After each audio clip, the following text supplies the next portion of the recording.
Hello, everybody. Andy Jacob here with the DotCom magazine Entrepreneur Spotlight Series. I have a great show today. You know, everybody that watches the show, you know that we love the vets. I mean, we try and get veteran-owned business owners on the show all the time. We support everything that they do.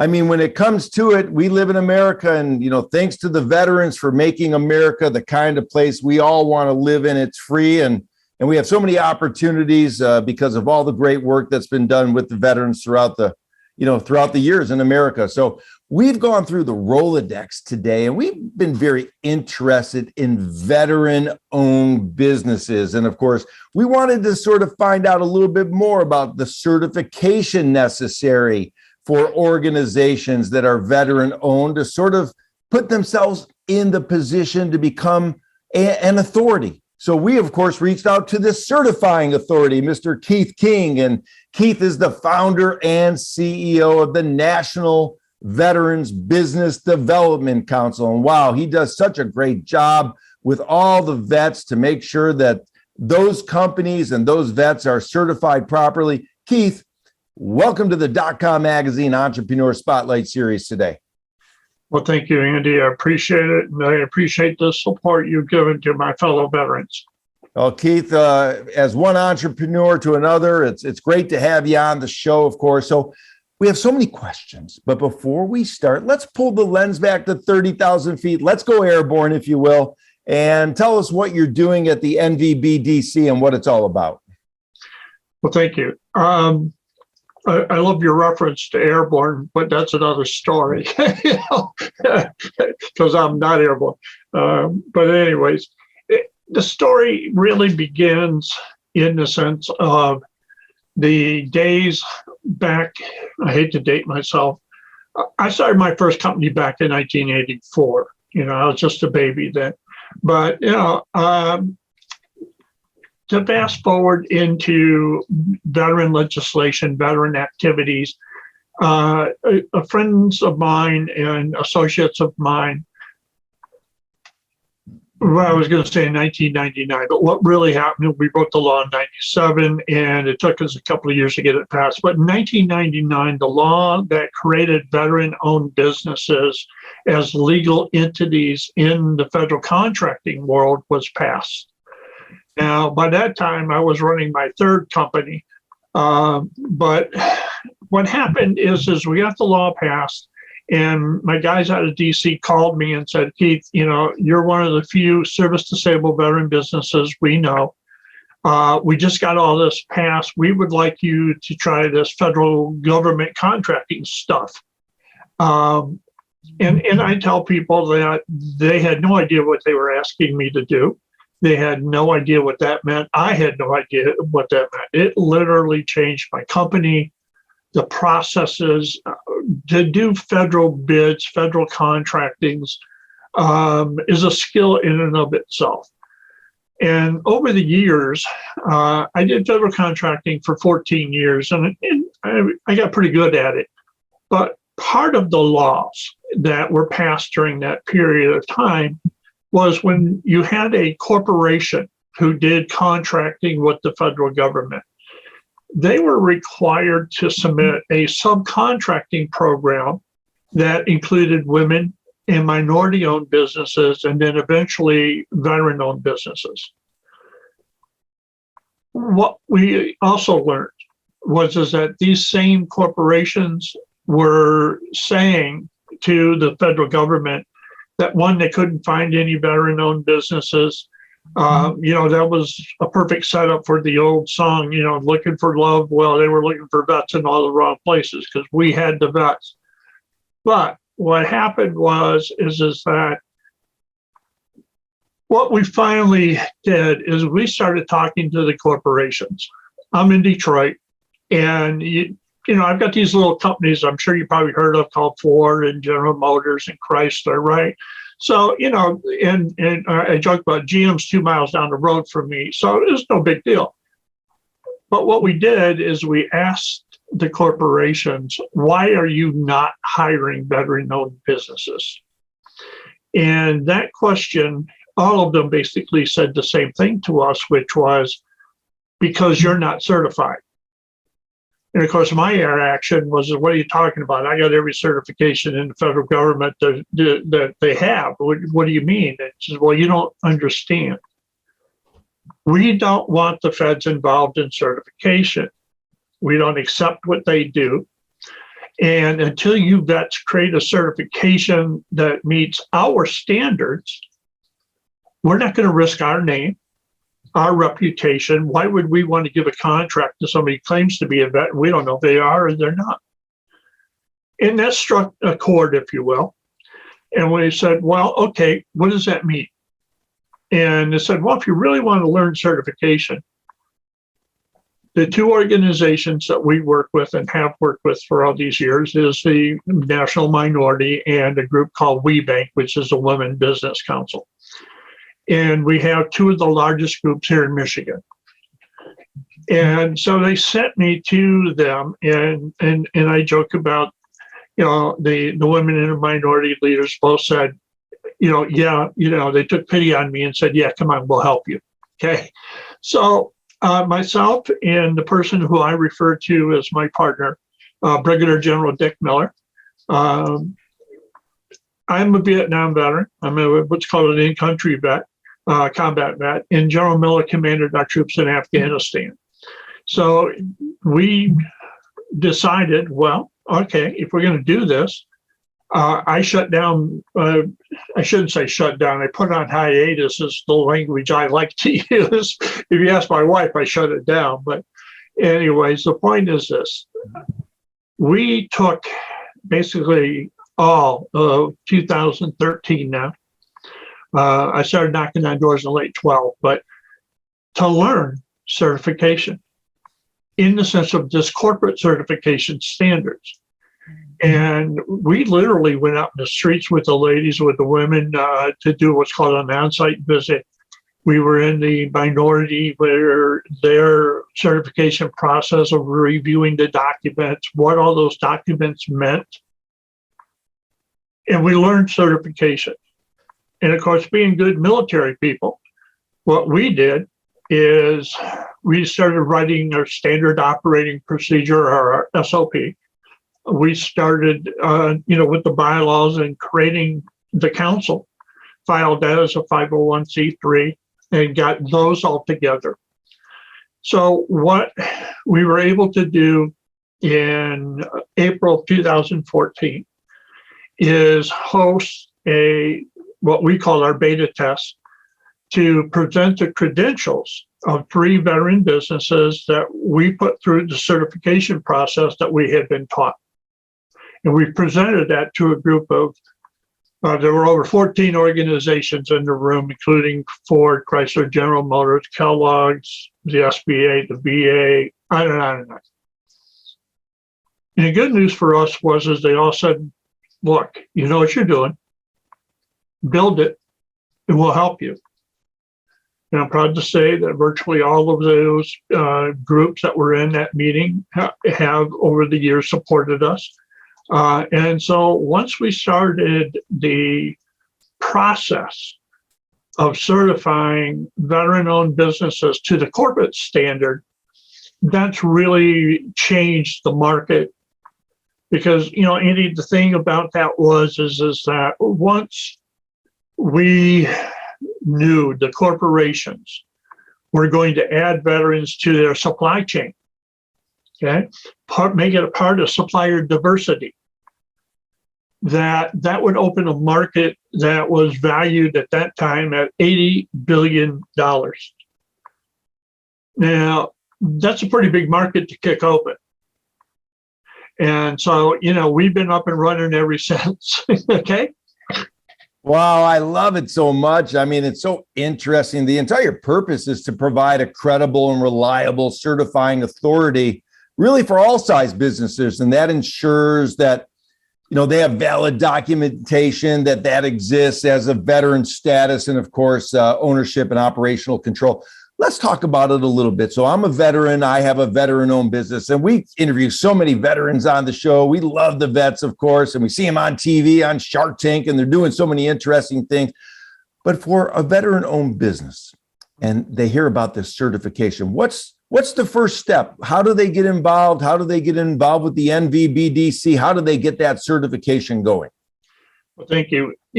Andy, one of the things that we do, obviously, we'd like them to go to the website, simply nvbdc.org, our certification page. We'll walk them step by step and go through here. But here's what if you were a veteran flat out called me with that same question, the first thing we do, I know it sounds a little odd, I guess, but the first thing we actually do is prove that you're a veteran.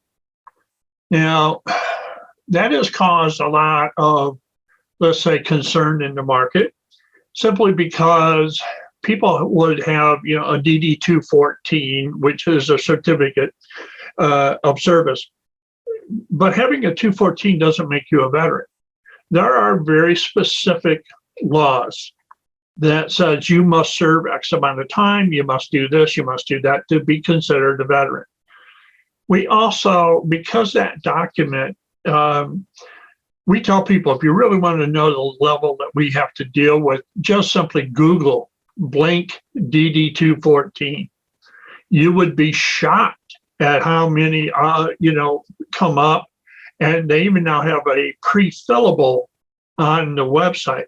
Now, here's the problem with this. This is supposed to be a legal document. And, we see things like, I got a fake DD-214, which I told people, look, we do not accept a 214 from anybody. I don't care who you are. We're going to pull your military records from the National Records Center. Okay? And people went, oh my God, why are you doing that? Well, look, the problem with these documents is that some people are very sophisticated in what, forgeries or right? And frankly, there are different levels of these that they can hide in the sense of a discharge of some kind or some kind of disciplinary action that was, not under DD-214, such as a discharge, dishonorable, or, those forms. So we are adamant about proving, number one, that you're a vet. So once we get over that hurdle, and I loved what you said there, Andy, about, operational control and authority. Again, my language to our vets, it's not enough to be a veteran. You actually got to show up and run the company. To us, the number one source of fraud.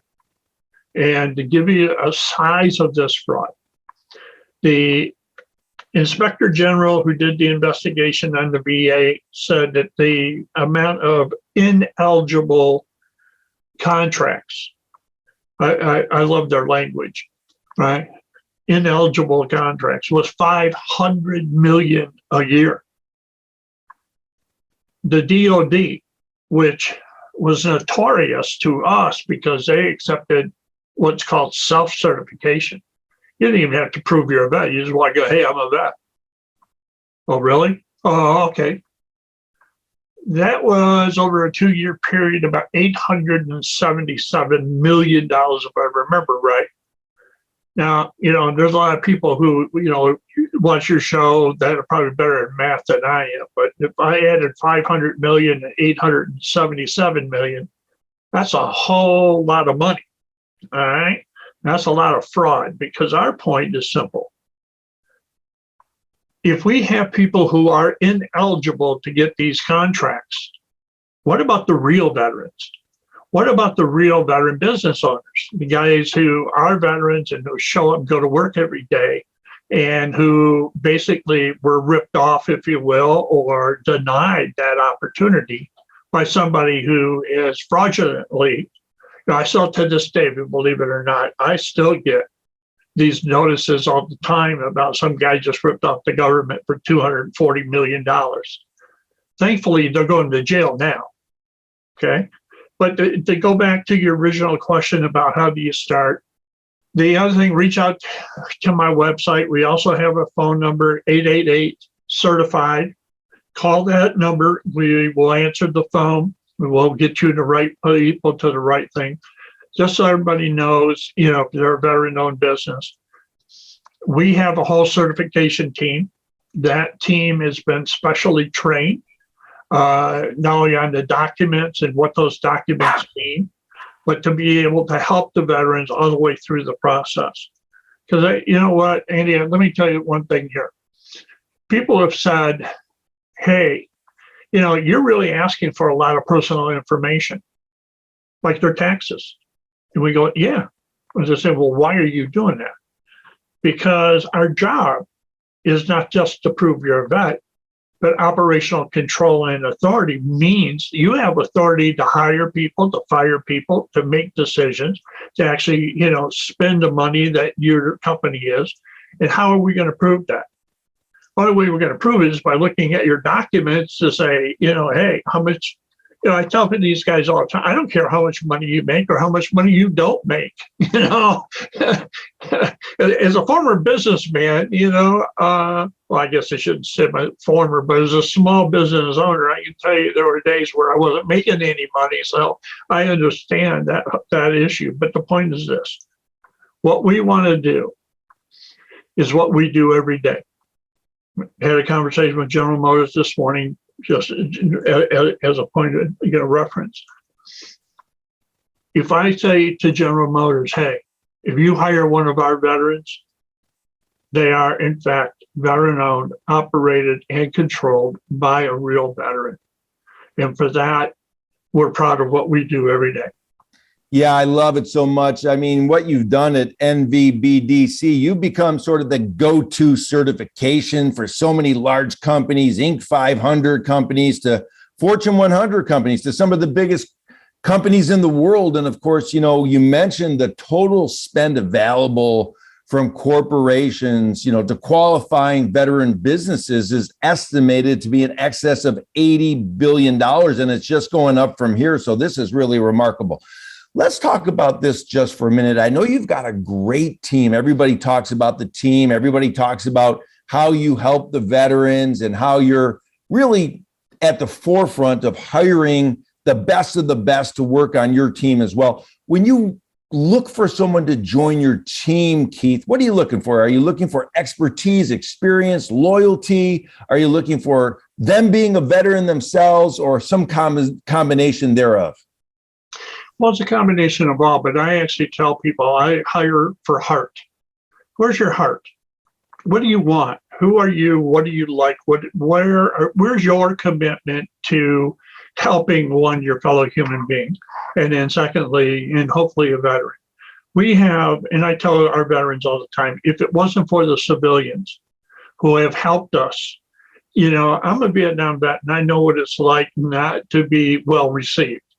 Okay, I know what it was like to lose a job. I was literally fired over being a Vietnam vet. I was denied jobs. I've been through all that. So I wanted to make sure that when we put this together, what's your connection? Is there a connection? Why do you feel that you want to do this job? Because one of the things that we are, I believe, very good at is, much like in the military, we run not only with teams, family, if you will, but we do a lot of cross training. I was doing part of that training this morning before I talked to you, Andy, because what we have people who have got some tremendous skills, and we try to make sure that those skills match the job. But we also know, hey, if you're that good and you've got those kind of skills, I have someone over here who would love to learn that. And so we do a lot of cross training here. And you're right. I use the word blessed. I've been blessed with having people who have tremendous skills, knowledge and heart, and want to help. And because they want to help, they will lend their name, their time, their energy, some cases their money, to help us grow and help our fellow veterans. Because you look at some of the people who, in the sense of work with us on a day-to-day basis, okay? We know that they could go other places and make more money, but we challenge them by saying, tell me another job that when you go home, you feel as good as you feel, that you feel satisfied, that what you did today matters in people's lives. Because the good news for not only me personally, but my team, we hear that feedback. And I got to tell you, with the COVID and all the crazy stuff going on, just before Christmas, I got a call from one of our vets. He said, "Hey, Keith, I just want you to know something." I said, "What's that?" He said, "Because of your certification, my business is still open. I am making a lot of money, but I'm paying my bills. I'm feeding my family. And I just wanted you to know that, because of you, I'm still out here doing it and making it work." And I thought, you know what, if I never heard another compliment, I'll live with that one. All right. So I tell you, that's great. I mean, when you think about it, for the entrepreneurs watching the show, rewind what Keith just said. I mean, he kind of gave you a little mini Harvard MBA right there, hire for heart. I mean, I love that so much. I haven't heard it said like that before. That's awesome. That's a real gem. Now, Keith, when we were researching the company, I mean, one thing that you've become very famous for in your team at NVBDC is this program that you call the fast track process. And I love that so much. Let's get into that and tell our viewers what the fast track is all about. What it's about, and it's something we are proud of, thank you for bringing it up, Andy, is, as I mentioned right up front, my mentors, our mentors, if you will, were the women and the minorities, right? And actually, when you look at it from a practical point of view, their certification is about somewhere, I call it the 85% rule, all right, about the same.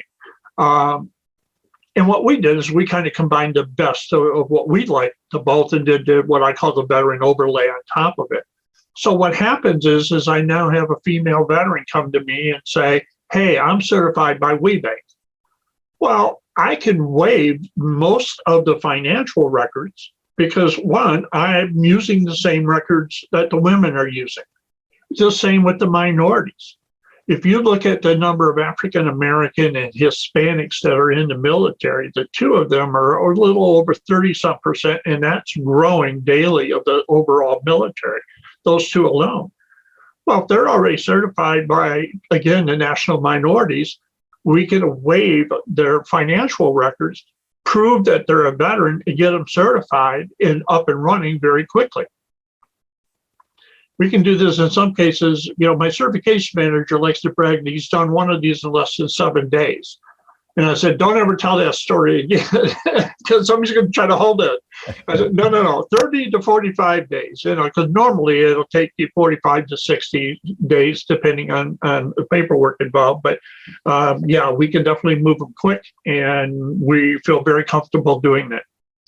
Yeah, I love it so much. Of course, Keith, you're a Detroit guy. I love that so much through and through. You were born and raised there. I said airborne earlier in the show. What branch of the military were you in? I was in Army, and when you mentioned airborne, I did not know that I was afraid of heights until I was about 80-some feet in the air on a 100-foot tower, doing the airborne kind of, rough drop, just to kind of see if you're fit for airborne. And when you're up about 80-some feet in the air and you're on a rickety-old ladder, I found out that that's not a place for me to be. So, I finally made it to the top. I jumped off or slid off, off the airborne tower, but that convinced me I would not be airborne. I love it, Keith. Your experience in business is vast. I mean, you've had a full service advertising agency. I mean, you've really put together so many amazing things throughout your career. So I wanted to take the last few minutes of our interview. And again, thank you so much for slicing some time out for coming on the show. So many people are interested in this certification, especially all the veterans that watch the show. When we think about entrepreneurship, and we think about this great experience that you've had, of course, not only with your own full service advertising agency, but with this certification program at NVBDC, and say that 5 times real fast, by the way. Yes. One thing comes to mind, one question comes to mind. What can you say to the younger entrepreneurs, Keith, who are battling a tough time or having a difficult time getting through a pothole in the road, or maybe they're hitting a wall, they don't know how to get through it? I'm sure you learned something in the Army back in Vietnam that also taught you about how to get through tough times in business. So for the younger entrepreneurs watching the show, I'm hoping, Keith, you might be able to give some advice about what to do when you've hit a tough time and you hit a pothole in the road as an entrepreneur. The advice I'd give anyone who's trying to start a business is, number one, do not be afraid to ask for help. There are so many organizations out there that will provide you with free training, free help, but they're not coming to find you. You have to reach out to them. Because I'll tell you, part of what I mentioned earlier about hiring for heart, that'll take you a long way in owning and running your own business. But, the reality will sneak up on you. Like, I just got a call from one of my former employees asking where his W-2s are because he wants to file his taxes. Well, as a small business guy, if you don't have employees, you don't think of it. But if you have employees, now all of a sudden you're looking at what, you really start looking at the business as a business. What I normally tell people is the first two people you should hire is a lawyer and a CPA. Now, most people will say to me, if I had enough money to hire a lawyer and a CPA, I'd be much further. And I get that. But there's that kind of help. There's legal aid, there's accounting aid, there's a lot of help. So don't be afraid to ask for help. Because I can tell you, and especially what I call my second business, if I had followed my own advice, like my lawyer said, you know what, Keith, you were 6 months late in hiring me. I could have protected you 6 months ago. And that is a lesson that's one hard learned, but it's also a very good lesson to learn. To use, my military analogy, that was the last time I went into a firefight without enough ammunition. I want to make sure that if I'm going into a situation that I have my support team. It's like having, air support. I was always thankful they were on my side. Yeah. So, the idea here is be smart enough to ask for the help and get that built around you. Yeah, I love it so much. There's an old saying, don't bring a knife to a gunfight. And of course, for the younger entrepreneurs watching the show, Keith and I both know that if you're not hitting those roadblocks, you're just not pushing hard enough. I mean, that sort of is a feedback loop for you as an entrepreneur, that if everything's smooth sailing all the time, we've got news for you. You're not pushing hard enough. Isn't that right, Keith? Oh, it's absolutely right, Andy. I mean, if it's smooth, there's something wrong. You got that right. Listen, this has been so great to have you on the show. We're going to bring you back because I want to unpack your entire career, because there's so much to learn for entrepreneurs about this vast knowledge you have. I mean, maybe the Vietnam vets, I heard a statistic recently, maybe around 2.4, 2.6 million vets, and there's only 600,000 left. So we have to protect the legacy and make sure that, the word stays strong about what the veterans can do. And one of the leading proponents of that is you, Keith, at your company, NVBDC. So if you're a veteran and you're a veteran-owned business, or if you're a startup veteran or a veteran that's thinking about starting a business, it's never too early to reach out to Keith and his team. They'll give you some great advice. They're known for that. They care so much for the vets and everybody that they work with. So, Keith, I wanted to take a minute to thank you, of course, for coming on the show. This has been a remarkable interview, and thanks so much for bringing us inside what you do. You're a leader. You're a go-to company. Everybody knows about you. The Fortune 100, 1,000, and Inc. 500 and 5,000 companies just love the service you provide, and my hat's off to you for everything you've built over at the company, and thanks for coming on the show. Thank you, Andy. I appreciate it very much.